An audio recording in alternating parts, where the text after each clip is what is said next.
압도적 재미 매불쇼. 세상에 이런 변이. 오늘은 굉장히 큰 판이 벌어집니다. 네. 인천세관 마약 수사 무마 사건. 와. 오늘 저희가 다루도록 하겠습니다. 먼저 경찰 출신입니다. 배상훈 프로파일러 어서 오십시오. 안녕하세요. 네, 감사합니다. 고맙습니다. 안녕하세요. 자, 그리고 윤건영 의원님 박수로 맞이합니다. 와. 안녕하세요, 윤건영입니다. 네, 고맙습니다. 안녕하세요. 자, 그리고 마약 사범을 어마어마하게 때려잡은 검찰 출신 한 분을 저희가 또 모십니다. 이분은요, 공공의 적투 영화 알죠? 알죠? 거기에 그 주인공 강철중의 실제 모델입니다. 그래요? 예. 와. 김희준 변호사 박수로 맞이합니다. 와. 네, 안녕하세요. 김희준 변호사입니다. 네, 고맙습니다. 아니, 눈빛이 약간 무서워. 그렇습니다. 무섭습니다. 네. 그 실제로 마약 사범들 어마어마하게 때려잡으셨죠? 네, 이제 검찰에 제가 22년 근무했는데요. 와. 주로 이제 강력부에 근무를 하면서 조직범죄하고 마약범죄 수사를 주로 많이 했었습니다. 와. 네. 그래서 뭐 제가 했던 사건들이 뭐 영화로도 만들어지고 예를 드라마로도 들면요? 만들어지고 뭐 그랬습니다. 그 한 2년 전에 넷플릭스에서 수리남이라는 드라마가 수리남. 네. 네, 전 세계적으로 히트를 쳤었죠. 그렇습니다. 네, 그 사건도 뭐 제가 했던 사건을 그 드라마도 제가 했던 사건을 모티브로 해가지고 만들어진 것이고요. 또 뭐 집으로 가는 길이라는 영화가 있는데 예, 집으로 가는 길. 네, 그것도 사실 그 사건이 모티브가 돼서 만들어진 영화입니다. 전도연 씨 나왔던 작품입니다. 네, 맞습니다. 네. 네, 오늘은 이제 마약이 주제니까요. 이제 네. 마약 사건 관련해서는 그 물뽕이라고 우리가 몇 년 전에 그 버닝썬 사건 터졌을 네. 때 굉장히 사회적으로 이슈가 됐고 지금도 이제 굉장히 물뽕 관련된 사건들이 많이 터지는데 네. 제가 98년도 강주지검 강력부 검사로 근무를 할 때 그걸 최초로 적발을 해가지고 미국에까지 감정을 보내서 네. 그게 GHB라는 것을 밝혀냈고 네. 그리고 그걸 이제 마약류로 법령 개정 건의를 내서 뭐 등재를 시켰고요. 또 많이 문제되고 있는 프로포폴 있지 않습니까? 네네네. 프로포폴도 제가 서울중앙지검 강력부장 할 때 네. 최초로 수사를 해서 국가적인 차원에서는 세계 최초로 와. 마약류로 지정을 시켰습니다. 그래서 이제 검사 생활하면서 제가 신종 마약으로 지정을 시킨 게 한 2개 정도 있고요. 그다음에 흑사의 마약 사건이라든가 연예인 마약 사건이라든가 뭐 화이트 칼라 마약 사건이라든가 그런 마약 사건들을 운이 좋아가지고 사건 보기에 있어서 많이 하게 됐습니다. 아니 그 우리 검사님은 어떻게 그렇게 마약 쪽으로 특화되신 거예요? 마약 쪽으로만 특화된 게 아니고요. 네. 뭐 다양한 사건들을 많이 하고 조직범죄 사건들을 많이 했었는데 제가 했던 이 마약 사건들이 나중에 이슈화가 많이 되더라고요. 그래서 더 많은 장점들이 있는데 그것으로 묻혀지는 것 같습니다. 네. 마약 전문으로만. 알겠습니다. 네. 자, 오늘은 내란 사태가 터지면서 살짝 좀 묻혀져 있는 감이 없지 않아 있는 사건입니다. 한때 저희도 많이 다뤘던 사건인데 네. 인천세관 마약 수사 무마 사건. 이게 조금 지난 사건이라 기억이 좀 가물가물하신 분들도 계실 것 같아서 네. 사건 개요를 간략하게 좀 정리를 한번 해주시겠습니까? 2023년도에 말레이시아 마약 밀매 조직을 영등포 경찰서의 백혜룡이란 그 형사과장이 수사를 해서 잡게 됩니다. 근데 이 과정에서 이해 못할 일들이 벌어졌죠. 네. 말하자면 외압 의혹이라든가 뭐 영장이 반려된다든가 이런 네. 부분들 그리고 결정적으로 이제 그걸 담당했던 담당자가 어디론가 튕겨져 나가는 그리고 수사팀도 공중분해되는 그런 사건. 근데 좀 이따 이제 의원님께서 보여주시겠지만 아마 우리나라 역사상 그 정도 규모의 마약은 아마 상상을 못할 정도의 마약이 들어오게 된 그 과정에서 이게 무슨 설명이 필요한데 이거에 이제 그거를 무슨 배로 들어온 게 아니라 세관을 통해 들어오게 됐다는 이게 무슨 사건인지 도대체 이게 분명히 해명이 필요한 어마어마한 미스터리입니다. 그런 사건이죠. 자세히는 이제 의원님께서 그걸 해주셨기 때문에 저는 간략하게 일단은 그러면 우리 검사님한테 그거 하나만 좀 네네네. 여쭤볼게요. 이게 그 보니까 2023년 말레이시아 마약 조직이 필로폰을 세관을 통해서 들여왔단 말이에요. 네네네. 근데 111kg입니다. 요게 이제 액수로 보면 한 3,500억 원 네, 네. 수준인데 와. 이 정도 규모의 사건은 어마어마한 사건인 거죠? 어마어마한 거죠. 이게 사실 일회 투약분 기준으로 살펴보면은 390만 명, 400만 명 정도가 투약할 수 있는 그런 양이거든요. 네. 근데 그런 어마어마한 양이 세관을 통해 가지고 이게 뭐 밀수를 통해 가지고 어떤 이게 배를 통해서 들어온 것도 아니고 네. 공항을 통해서 들어왔다는 것은 네. 사실 뭐 이해할 수도 없고 상상하기도 어려운 일입니다. 아니, 마약 수사로 아주 유명세를 떨친 우리 검사님도 이 정도 사건의 규모를 해결한 적은 없으시죠? 규모가 굉장히 큰 사건들 여러 개 했었는데 사실 네. 100km가 넘어가는 사건을 접한다는 것은 굉장히 좁아. 그러니까 이건 진짜 어마어마한 사건인 거야. 아니 근데 이거를 이게 수사를 덮였어. 최선을 다했던 백혜룡은 네. 완전히 그냥 좌천되고 지금 네. 너무너무 고통받고 있어. 맞습니다. 와 이거 진짜 이거 놀라운 사건이거든요. 네. 제가 어제 그저께 직접 통화를 했는데 누구랑이요? 당사자랑. 백혜룡. 네. 네네. 너무 그 고통스러워하세요. 그래요. 아유. 왜냐 자신은 국가공무원으로서 최선을 다했는데 내가 무슨 되게 나쁜 짓 한 것처럼 갑자기 맞아. 튕겨 나가고 네. 자기 부하들은 다 뿔뿔이 이게 뭐냐 국가가 설명을 해줘야 되냐라고 네네. 하는 것 때문에 저도 같이 울었습니다. 첫 번째로 일종의 탄압을 받았던 건 공보규칙 위반으로 징계를 받습니다. 공보규칙. 공보규칙이 뭐예요? 이게 기자들 전화를 열심히 받았다라는 거예요.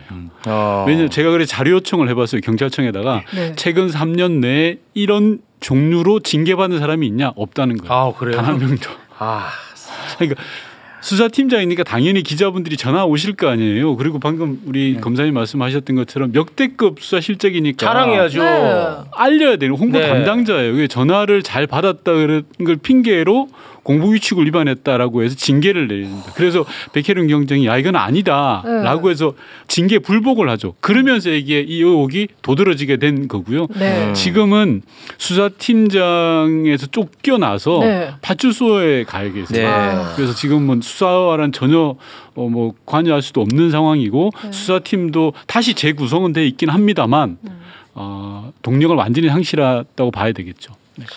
아니 저는 일단은 이게 지금 111kg 어마어마한 양입니다. 네.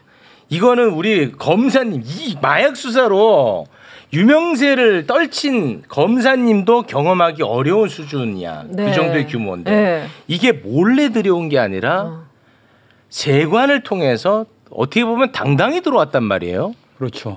그게 저는 아주 고약한 지점이라고 잠깐만. 봅니다. 세관을 통해서 들어왔던 게 이게 사람 조금 어떻게 설명이 필요할 것 들어온 거예요? 같은데요. 이게 기존의 마약 사건과 달리 이제 검사님이 해오셨던 사건과 달리 굉장히 도발적이고 과감했던 거예요. 그렇습니다. 이번 사건이 네. 어떻게 과감했냐면 제가 소품을 좀 들고 왔는데요. 네. 이게 실제로 1kg, 1kg. 필로폰 1kg라고 생각하시면 됩니다. 이걸 말레이시아 마약 참고로 밀가루입니다. 그렇죠. 네. 명품 같은 여기 다 그냥 말레이시아 그 마약 사범들이 이런 걸 4개를 몸에 부착하고 온 거예요. 말이 안 되지. 쉽게 말하면 이렇게 부착을 하고요. 테이프로 칭칭 감은 거예요. 와. 지금 오디오로만 들으시는 분들도 계실 수 그렇죠. 있잖아요. 지금 네. 지퍼백에다가 지금 밀가루가 들어있는데 1kg짜리 이걸 몸에다가 4개를 부착하고 온 거예요. 6명이서. 그래 되게 뚱뚱해 보일 것 같은데. 당연하죠. 근데 이게 겨울철에 들어왔기 때문에 두턴 외투를 쓰고 어떤 범죄자는 워낙 테이프로 칭칭 감아놔가지고 피까지 흘렀대요. 피가 안 통. 피가 안 통할 거 아닙니까? 말레이시아에서 그렇지. 여기까지 한 10시간 가까이 공항에서 공항으로 와야 되니까. 네.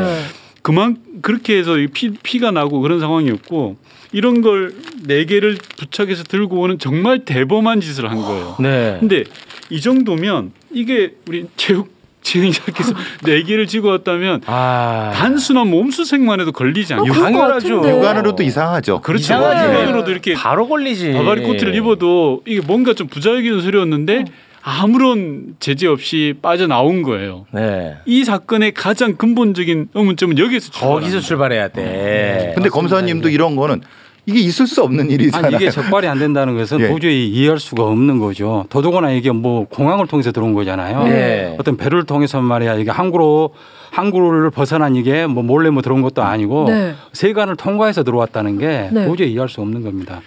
사실 이게 뭐 몸 속에 몸 안에 숨겨가지고 들어온 경우는 있거든요. 네. 그 콘돔 삼켜서. 삼켜가지고 이게 몸 안에 몸 속으로 숨겨가지고 들어온 경우는 있는데 이거 몸에 착용하고 들어온 거잖아요. 네. 조금만 주의를 기울이면은 금방 적발할 수 있는 것인데 이걸 적발하지 않았다는 것은 너무나 많은 의문점이 남는 거죠. 저는 조금 관점을 좀 달리할 필요가 있다고 보는데 이게 적발되지 않은 게 이상한 게 아니고 이렇게 들어온 건 적발되지 않는다는 확신이 있었지 않느냐. 바로 그 점입니다. 그 점이죠, 검사님. 네. 이런 상태로 들어가는데도 내가 무사히 통과할 수 있다는 어떤 자신감이 있지 않고 그렇죠. 그런 상태로 가지고 들어오기는 불가능하거든요. 네.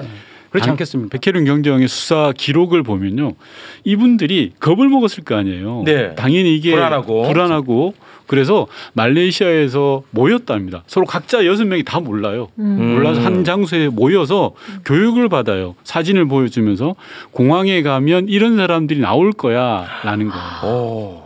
근데 문제는 인천 세관의 공항에 도착을 했는데 세관 직원이 안내를 해줬다는 거예요. 어머.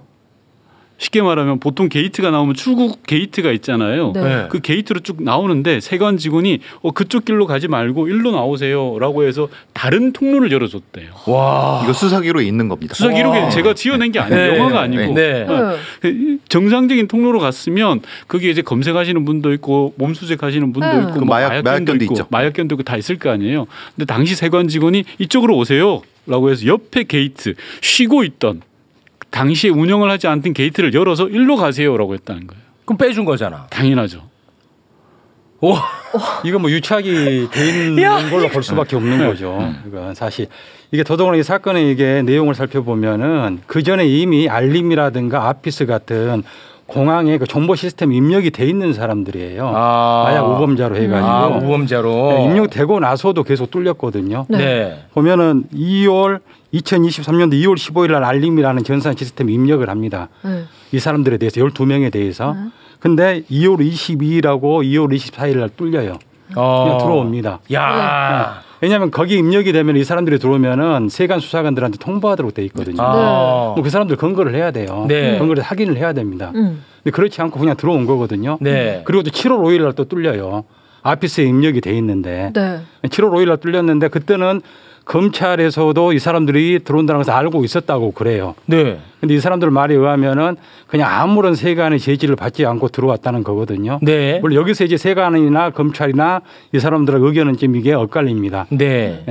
세관에서는 몸 탐색을 했다고 주장을 하고 있고 여기 이 사람들은 들어온 거 마약 범죄자들은 전혀 세관에서 몸수색을 당하지 않았다 이렇게 주장을 하고 있거든요. 그런데 몸수색을 했다면은 몸에 착용을 하고 들어왔는데 그게 뭐 적발이 안 되는 거짓말이죠. 그렇지 않겠습니까? 아니 만져도 말이 안 되는 거예요. 아유 그런 얘기는 하고 싶지도 않아요. 너무 거짓말이니까. 그러니까 이해가 안 갑니다. 아니, 그러면은 그 안내해줬던 세관 있잖아요. 그 사람 조사했어요? 조사했죠. 그리고 당시 이제 범죄자들이 특정을 했습니다. 여러 세관 직원들이 있을 거 아닙니까? 예를 들어서 1번부터 10번까지 쭉 있으면 저 중에서 2번입니다. 라고 특정을 한 거예요. 근데 그 사람에 대한 수사가 미흡하고 미진한 거예요. 그리고 좀 전에 검사님 말씀하셨는데 전문용어로 알림이라는 거하고 아피스라는 게 있는데 알림이라는 거는 뭐냐고 하면 만약에 체육이라는 분이 마약사범으로 오신대 그럼 알림이에 등록하는 거면 체육 씨가 세관을 들어올 때 문자가 통보되는 거예요. 주요한 사람들한테 세관 직원들한테 체육 떴어 문자가 뜨는 거고 아피스라는 건 아피스에 등록되면 체육이 떴다 그러면 모든 시스템에 체육 떴다 이거 다 뜨는 거예요. 빨간불이 이렇게 뜨는 거예요. 그러니까 그럼 다 잡아야 되는 거예요. 근데 이번 인천세관 마약 사건 의혹의 핵심은 뭐냐고 하면 아피스로 등록하면 바로 이건 블랙이잖아요. 등록을 늦게 하는 거예요. 실제로 예를 들어서 1일 날 확인을 했다. 마약 사건의 주요 용의자로 확인했다면 바로 등록을 해야 되는데 보름 있다가 하는 겁니다. 그 틈을 벌어준 거죠. 이미 들어와 있는 거예요? 벌어준 거죠. 그러니까 왜 바로 아피스에 등록을 안 했냐? 니네가 등록했으면 막았을 거 아니야? 라고 했더니 처음에는 뭐라 그러냐면 제가 어떻게 한국을 돌아다녀서 제 상선을 잡으려고 그랬어. 라고 이야기하는 거예요. 그게 검찰의 주장이죠. 아니죠. 그 세관이 말한 세관의 거예요? 주장이에요. 만약에 검찰의 주장이면 이해하죠. 왜냐하면 수사 지휘권이 있으니까. 세관은 수사 지휘권이 없죠. 없는데. 세관은 그냥 특사경이기 때문에 아피스로 뜨면 바로 잡아야 돼요 현장에서. 그걸 뭐 이렇게 제 상선이 어떤지 제 체육이 가서 누구 만나는지 보고 잡아야지. 이게 그럴 책임도 없고 권한도 없고. 네. 세관은 입국하는 단계에서 이게 수사 권한이 있는 거죠. 맞습니다. 네. 추적을 해가지고 밖에까지 나가면서 수사할 권한은 거예요. 없거든요. 근데 처음에 그렇게 빠져나갔고. 네. 그렇게 둘러댄 거지. 네. 그리고 방금 전에 이제 검사님 말씀처럼 7월달에도 한번 구멍이 나고 그런 이렇게 쉽게 말하면 2023년 1월 말부터 6월 말까지 12번에 거쳐서 말레이시아 마약 사범들이 이런 걸 들어온 거예요. 12번. 그중에 2번이 적발된 거예요. 쉽게 말하면 두세 번이. 그럼 나머지 마약은? 놓친 거죠. 바로 잡았어야 되는 건데 못 잡았던 거예요. 그런데 이게 어떻게 잡혔냐? 백혜룡 수사팀이 마약에 취한 사람, 마약 사범을 조사하다 보니까 타고 들어가니까 말레이시아 마약 사범하고 연결이 됐던 거예요. 상선 수사를 근데 백혜룡 팀은 마약 전문팀이 아닙니다. 맞습니다. 마약 수사팀도 아니었어요. 네. 아니었는데 이 사람들은 마약 사범을 보고 어떻게든 타고 올라가서 그 수공업적으로 했죠. 대단하네요. 근데 문제는 이걸 왜 우리가 해야 돼? 마약 해야 하는데 이상하잖아요. 이 사람들이 하고 있으니까. 그럼 이걸 해야 될 사람은 왜 안 했을까요? 그게 문제가. 그러니까 이제 백혜룡 경정도 당연히 해야지.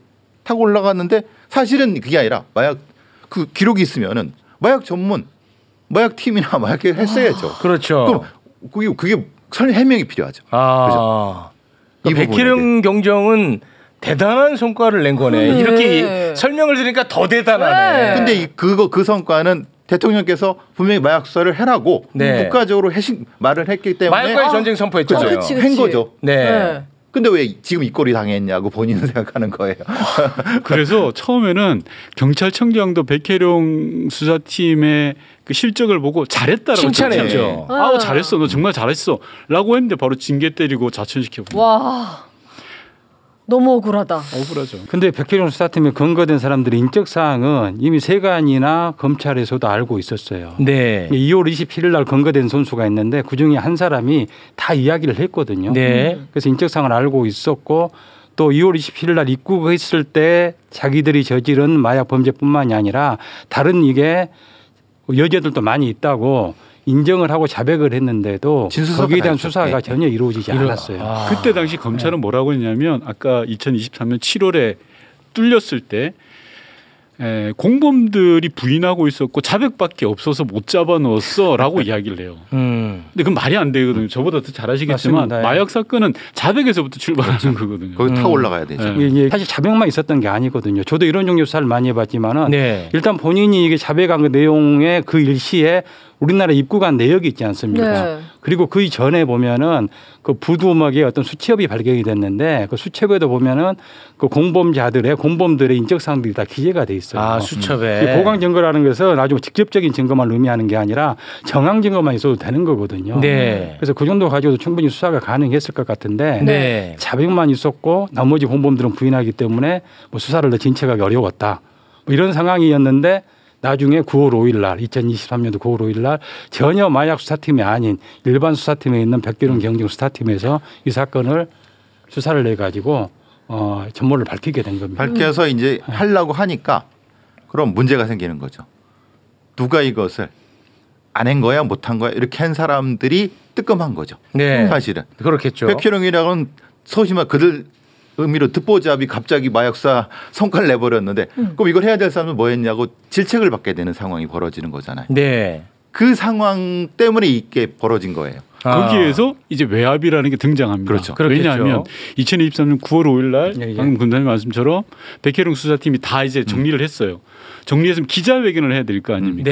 우리가 경찰 역대급 수사 실적을 거뒀으니 기자회견을 하려고 하는데 기자회견 전날 영등포 서장이 백혜룡 수사팀장한테 전화가 옵니다. 용산에서 이상하게 생각한다. 그게 그거죠. 그 용산이죠. 그 용산이죠. 그분 성함이 어떻게 되죠? 그분 성함 좀 알려주세요. 그래서 용산에서 이상하게 생각한다. 기자회견을 안 했으면 좋겠다. 미뤘으면 좋겠다. 라고 하면서 이 수사 외압이 본격화되는 겁니다. 결국 그 사람은 대통령실로 영전했죠. 근데 문제는 그 김천수라는 사람이 같이 압수수색할 때 있었어요. 네. 수사를 같이 했어요. 백혜령이라는 사람과. 그러니까 이상하죠. 그 사람은 같이 수사를 같이 한 사람이에요. 뭐 수사 성과를 인정받아서 간 겁니까? 아니. 그러니까 그럼 자기가 독식하려고 이걸 팽시켰나? 그럼 너무 치사하고. 그건 아니고. 그렇죠. 네, 그건 아니죠. 그건 아니죠. 예, 그 다음에 또 나오는 외압이 뭐냐고 하면 이 수사 개성과 전혀 상관이 없는 조병로 경무관이라는 사람이 등장을 합니다. 조병로 경무관이라는 사람이 등장을 해서 백혜룡 수사팀에 연락을 하죠. 갑자기 생뚱맞은 사람이죠. 아니, 왜냐면 수사 개선하고 전혀 상관이 없어요. 이 사람이 등장을 해서 야 인천세관을 좀 빼줘. 인천세관은 빼줘. 생뚱맞은 사람입니다. 인천세관은 그 빼주면 안 되겠니? 녹취록 남아 있어요. 네. 그런 식으로 이야기를 합니다. 그러니까 백혜룡 팀장 이거 뭐야? 갑자기 용산이 이상하게 생각한다 그러지. 경찰 고위 간부는 전화해서 인천세관을 빼달라 그러지. 그때부터 이제 외압이 본격화되는 거죠. 그 다음에 세 번째는 뭐냐고 하면 서울경찰청에서 야 영등포소 수사를 잘했잖아요. 역대급으로 잘한 거잖아요. 그렇죠. 네. 이첩하겠다. 자기네들이 가져가겠다 그래요. 갑자기. 야 수사 그만해. 우리가 가져가서 할게. 여기서 이첩이란 것은 좋은 의미가 아닙니다. 이거 좋은 의미가 아닙니다. 어떻게 보면 이제 뺏어가는, 네, 회수해가는 쪽 거지. 빨아먹겠다는 소리인데 네. 그걸 서울청 형사과장이 그래는 하니까 알죠. 이건 아닌데라고 알죠. 네. 그때 수사부장이 김봉식입니다. 지금의 김봉식. 네. 서울청. 서울청장. 네. 숟가락을 얻는 수준이 아니라 숟가락을 가져가겠다는 밥그릇을 아예 가져가겠다는 거죠. 그래서 백혜룡 팀장이 아주 강하게 저항을 하죠. 이게 말이 되냐 안 된다라고 해서 결국 서울청에서 가져갔던 걸 다시 돌려줍니다. 영등포소로. 백혜룡 계속해라고 하는데 이미 그때는 타이밍을 놓쳐버린 거예요. 9월 초순에 이런 사단이 나오고 10월 중하순까지 이게 이런 사단이 계속 반복되고 수사팀 해체됐다 다시 꾸렸다라고 하면서 동력이 완전히 떨어지고 백혜룡은 경정은 파출소로 좌천시켜버려요. 그렇죠. 이렇게 되는 상황. 말레이시아 조직 애들은 이미 튈 대로 다 튄 거죠. 지금 여기 핵심 그것도 그렇죠. 그때 잡았어야 되는데. 근데 마약 사건은 정말 타이밍이 중요하거든요. 그 타이밍을 놓쳐버리면은 그 수사를 실패할 가능성이 높아요. 네. 이것도 계속 수사를 했으면은 이게 더 큰 조직과 더 큰 이게 중대한 범죄 사실이 발견됐을 가능성이 꽤 있는데 그렇죠. 네. 이렇게 이제 수사 과정에서 내부적으로 이렇게 외압이 발생을 하고 복잡한 상황들이 생기면은 수사를 제대로 진행하기가 어려운 거죠. 저희가 지금 밝혀진 게 전부가 아닐 수도 있다. 네, 이게 저희 외압과 관련된 이야기는 뭐 사실 좀 많이 다뤘었는데 그럼 본류인 이 마약 수사 자체에 대해서도 지금 뭐 그러면 이어지고 있는 게 없나요? 사실상 전혀 이어지는 게 없어요. 아 그렇습니까? 네. 이것도 그것도 일단 문제네. 네. 진짜 큰 문제네. 지금 그 과정에서 이제 나오는 게 백혜령이 쓰레기가 된 거죠. 그렇죠. 백혜령에 대한 인신 공격. 네. 개인적으로 튀는 놈이다. 죄송합니다. 이렇게 표현. 튀는 놈이다. 그러니까 튀는 것 때문에 조직에 적응 못한다. 그러니까 왜 이런 식으로 하니까 경찰 내부에서도 그게 확 해버리니까 개인적으로 모멸감도 많이 느꼈고 이거는 내가 할 걸 했는데 왜 내가 이렇게 욕을 먹어야지 사는 그 수치심 이런 것이 엄청나게 높아진 거죠. 네. 그럼 우리 검사님, 네. 이거는 어찌됐든 어마어마한 규모의 배후가 존재한다고 보는 입장이잖아요. 존재한다고 볼 수밖에 없는 거죠. 네. 왜냐면 이건 사실 마약 수사라는 것은 상선과 하선으로 연결되는 수사인데 이게 계속 타고 올라가거나 타고 내려가면은 정말 어마어마한 사람들이 관련돼 있다는 것을 밝혀낼 수가 있거든요. 네. 이 수사는 사실 그런 식으로 나갈 수 있는 수사였는데 여러 가지 사정들 때문에 그냥 중단된 느낌이에요. 지금 밝혀진 것 자체가 빙산의 일각일 수가 있다. 아니 그럼 그 배우가 원래 이제 마약 사건의 배우는 뭐 범죄 조직 뭐 이런데 그렇습니다. 네. 이번에 이 마약 수사의 배우는 혹시 공권력이 개입될 가능성이 있을까요? 공권력이 뭐 주범은 아니겠지만은 유착돼 있을 가능성을 전혀 배제하기는 어렵죠. 유착. 예. 일단 첫 번째. 왜 관세청에서 와서 그 기자회견 발표를 좀 말아달라 조금 줄여달라 뭐 어쨌든 그걸 왔느냐 여기부터 이제 밝혀내야 되겠죠. 핵심적으로 부분은 뭔가 분명히 본인들이 잘못이 있으면 명명백백하게 수사를 통해 밝혀낼 생각을 안 하고 뭔가 축소하는 느낌으로 담당자가 오고 뭐 과장이 오고 계속 와서 그 이유가 뭐냐 그게 이제 사실은 시작점이죠. 저희도 청문회 과정에서 가장 이게 안 밝혀졌던 부분이 바로 그 지점인데요.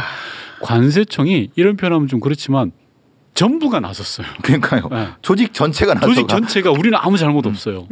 근데 저희가 볼 때 되게 의심스럽거든요. 물론 관세청에 많은 분들이 지금도 고생하고 있고 마약 사업을 많이 잡았고 계세요. 근데 의심되는 게 너무 많아요. 앞서 말씀드린 것처럼 말레이시아 마약 사범들을 안내했다라든지 예를 들어서 관세청장이 6개월 만에 핸드폰을 3번 바꿔요. 어머. 예를 든다면 의심되는 정황들이 너무 많잖아요. 그런데 관세청이 전체가 나서서 아니다라고 하니까 근데 저희는 이제 사법 기능이 없다 보니 그걸 더 추가적으로 그렇죠. 확인을 못하는 형국. 근데 그 과정에서 나온 게 검찰이 영장을 발려했다. 맞아. 라고 하는 겁니다. 맞아. 그러니까 반려하지 않고 바로 했으면은 관세청장 거기 관련된 휴대폰 압수수색하고 했으면은 뭐래도 진실을 밝혀냈는데 맞아요. 네. 왜 계속 그러니까 결국 이게 뭔지를 모르는 거 아니냐 그 그렇죠. 얘기죠. 네.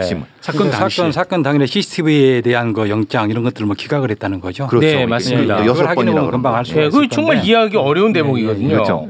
그래서 지금 이해하기 어려운 지금 국가 조직이 세관, 경찰, 검찰 막 그렇단 말이죠. 네. 그러면 그 마약 조직의 배후 세력과 수사 외압의 세력이 동일할 가능성이 있겠죠.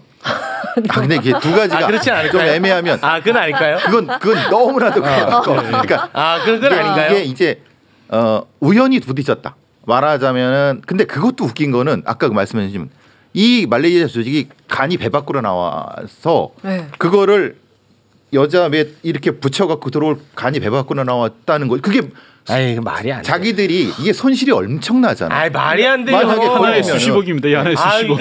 이게 수십억입니다. 말이 됩니까? 그 말이 그러니까 안 돼. 그래서 이제 그럼 이게 아닌데 그러면 어떻게 붙였다는 거 이게 설명이 안 된다는 거예요. 어디부터가? 최웅님이 말씀하신 것처럼 그 이종호라는 사람 이름이 여기에서 나오잖아요. 또 나오죠. 그러니까 이 방금 이렇게 연루돼 있는 거 아닐까라는 생각을 하게끔 되는 것 같아요. 도이치모터스 주가 조작 의혹에 이름이 거론됐던 이종호가 이름이 여기서 또 등장하지 않습니까? 네. 맞습니다. 그래서 저희가 국회에서 청문회를 할 때 저희 민주당 의원들끼리는 그런 말을 했어요. 야 이거 분명히 보이지 않는 손은 있다. 네. 그래서 세관, 경찰, 검찰, 관계 기관들에 대해서 압력을 행사했잖아요. 분명하게. 네. 이게 보이지 않는 손이 있는데 그 손이 어딘지가 안 잡히는 거죠.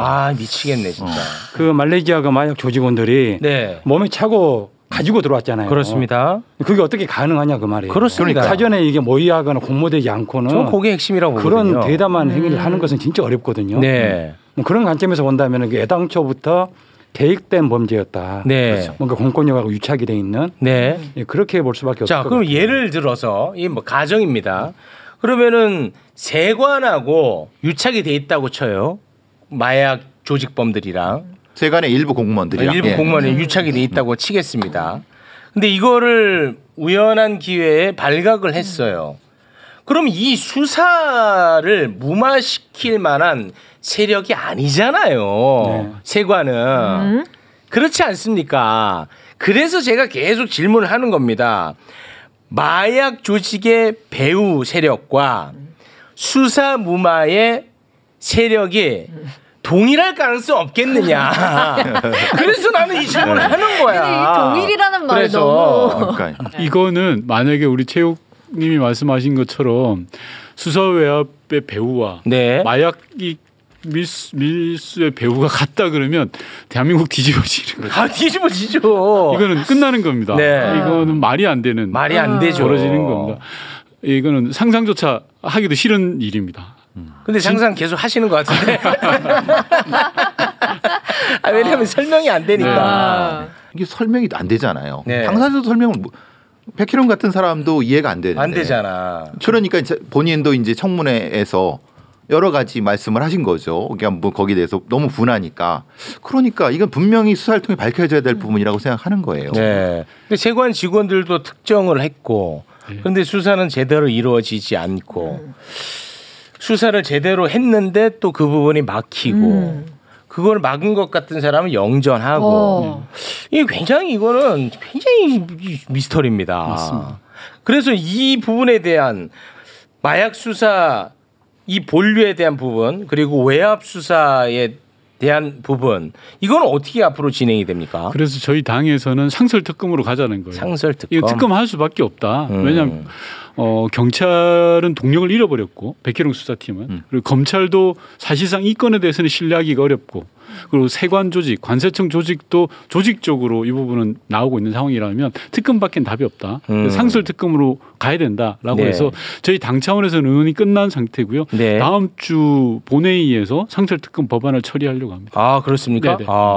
그럼 이 건 역시 또 거부권 행사하면은 그건 또 마찬가지인 거죠 이것도. 근데 마약 사범 잡겠다는데 거부권 행사하는 게 이게 말이 돼? 이건 정쟁이 아니고 정치가 아니잖아요. 그렇습니다. 이건 정말 거부권 행사할 명분이 단 1도 없다고 생각해요. 사실. 우리 검사님. 네. 뭐 그냥 예를 드는 겁니다. 만약에 검사님이 특검이면 이 수사하는 거는 막 까다롭게 보이지는 않습니까? 어떻게 보입니까? 수사하는 것이 뭐 쉽지는 않은데. 쉽지 않아요. 예, 쉽지는 않은데 시간이 좀 흘렀기 때문에요. 그러니까 마약 수사가 쉽지 않다는 거예요, 아니면 외압 수사가 쉽지 않다는 거예요? 외압 수사를 밝히기가 좀 만만치는 않겠죠. 외압 쪽이. 예. 근데 뭐 수사를 열심히 하면은 네. 전모를 충분히 밝힐 수 있을 거라고 생각을 합니다. 그 의지만 있다면 뭐 맞습니다. 어렵더라도 예. 가능성이 있어 보입니까? 네, 뭐 특검을 잘 임명을 해야 되겠죠. 그렇습니까? 네, 능력이 있는 사람으로. 네. 검사님이 하시죠. 아니 근데 그냥 느낌적으로 이게 뭔가 큰 권력이 개입될 가능성이 있어 보이잖아요. 그건 그렇게 맞잖아요. 보이는데요. 네, 그렇게 사실. 보이잖아요. 네. 아니 그건 뭐 한두 번도 아니고 12번에 걸쳐서 공항을 통해서 몸에 착용을 하고 필로폰을 어마어마한 양을 가지고 들어왔다. 네. 영화에서나 나오는 일이지 네. 대한민국에서 어떻게 발생할 수 있는 일입니까? 그렇습니다. 말도 안 되거든요. 네. 그런 것들을 누를 수 있는 권력은 사실 많지 않다고 보시잖아요. 저는 전반적으로 연결이 돼 있다고 보여져요. 세간의 문을 열어준 세력하고 지금 현재 이걸 누르는 세력하고 네. 연결이 돼 있을 가능성이 높다고 생각합니다. 저랑 비슷하시네요 생각이. 맞습니다. 예. 왜 가만히 계셨어요? 생각이 비슷하시네. 다른 분들 의견을 들어보기 위해서. 그렇죠. 그렇지 않고서는 이게 이 설명이 안 됩니다. 사실 이게 이 사건이 경찰의 마약 수사하는 사람들의 의지를 많이 꺾었습니다. 이 너무 고통스러워하는 거예요. 백혜룡이 나가 떨어지는 걸 보고 어느 경찰 마약 수사관이 열심히 하려고 합니까? 저렇게 했는데도 야 이건 좀 아닌데 느낌이. 그게 가장 나쁜 부작용이네요. 그렇죠. 이거는 해란 얘기야 말란 얘기야 이거잖아요. 마약수 해란 얘기야 말란 얘기야. 까놓고 얘기해서 그거잖아요. 그럼 경찰 입장에서는 진짜 어마어마한 규모의 마약 수사는 우리가 함부로 건드리면 큰일 나는구나 이런 시그널이 된다는 거잖아요. 그렇죠. 그럼 이제 거 잡으면 오히려 역으로 당할 수 있다라는 거죠. 그럼 단적인 예가 너무 안 좋은데. 국회 청문회를 할 때 백혜룡 경정 수사팀에 계신 분들한테 저희가 뭐 간접적으로 접촉을 해봤죠. 이 건에 대해서 어떻게 생각하냐라고 했더니 방금 선생님 말씀하신 거와 똑같은 반응들이 있으셨어요. 야, 이거 해봐야 뭔 소리냐. 해봐야 다치는데. 그리고 더더구나 이제 그 마약 수사에 대해서는 고생들은 많이 하는데 사실은 뭐 승진이라든가 어떤 보직에 있어서 별로 배려를 못 받아요. 그렇죠. 그래요? 네, 예. 그래서 뭐 이게 뭐 마약과 전쟁을 하면서 뭐 충분히 뭐 정부 차원에서 나중에 배려를 하겠다 그렇게 하는데 막상 이루어지는 일들은 별로 없습니다. 그래서 사실 마약 수사라는 게 현장에서 많이 떼야 되기 때문에 사건 사고가 많이 발생을 하거든요. 뭐 대부분 이제 그 사건 사고에 관련이 돼 있는 수사관들이 책임으로 넘어가고 나중에 어떤 보직이나 승진에 있어서는 별로 혜택을 못 받아요. 아니 그러면 그 상설 특검에는 마약 수사 그 본류에 대한 건도 들어가 있나요? 일단은 수사 외압으로 초점이 맞춰져 외압에 초점이 맞춰져 있는 거예요. 네. 이거는 꼭 반드시 좀 이거 출범했으면 좋겠는데 상설 특검이. 저도 꼭 그렇게 생각하는 게 좀 잊지 못하는 게 백혜룡 경정이 국회에 나와서 증언을 하셨거든요. 제복 입고 나오셨어요. 제복 입으신 분들이 뭐라고 생각하겠냐라는 취지의 말씀을 하시더라고요. 나는 국가를 위해서, 국민을 위해서 난 최선을 다했다. 그럼요. 그리고 난 하지 않은 대로 최선을 다하고 잡았다. 근데 이게 뭐냐라는 취지의 말씀을 하시더라고요. 그래서 좀 그런 분들 억울한 일 당하지 않도록 하는 게 국가가 할 일이라고 생각하거든요. 네. 이번 특검만큼은 제발 최상목 대행도 다른 생각 안 했으면 좋겠습니다. 아무리 머리를 굴러도 거부권을 행사할 명분이 없을 것 같은데. 요거는 저희가 좀 관심 있게 지켜봐야 될 것 같습니다. 우리 22년 검사 생활을 하신 분 입장에서 요거는 특검이 출범하면 힘들더라도 수사가 가능할 거다. 이런 말씀을 해주셨으니까 네. 반드시 출범하는데 우리가 힘을 모으도록 하겠습니다. 네. 그러시죠. 이거는 최웅님이 책임지고 네. 계속 만약에 거부권 행사한다. 아, 요거는 이제 딱 잡아야죠. 이번에 계속 신경을 좀 써야 될 것 네. 같습니다. 자, 오늘은 여기서 마무리를 짓도록 하겠습니다. 함께해 주신 세 분 진심으로 고맙습니다. 감사합니다. 감사합니다.